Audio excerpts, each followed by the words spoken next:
સફળતા માટે આ ત્રણ સાથે રાખો: મગજમાં બરફ, જીભમાં મધ અને હૃદયમાં પ્રેમ.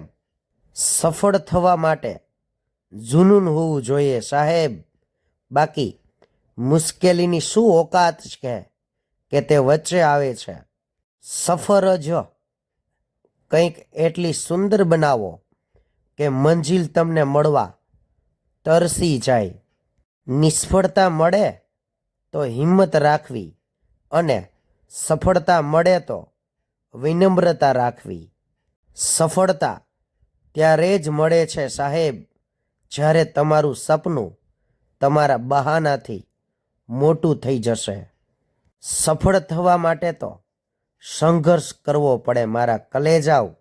બાકી કિસ્મત તો અકસ્માત અને સટ્ટામાં જ કામ લાગે છે. લગાતાર થઈ રહેલી અસફળતાથી નિરાશ ન થવું જોઈએ, કેમ કે ક્યારેક જૂથની અંતિમ ચાવી તાળું ખોલી આપે છે. જીવનમાં સફળતા ત્યારે જ મળશે જ્યારે તમારા સપનો તમારા ડરથી મોટા હશે. મારા કલેજાઓ, ગમે તો શેર કરજો. જય દ્વારકાધીશ.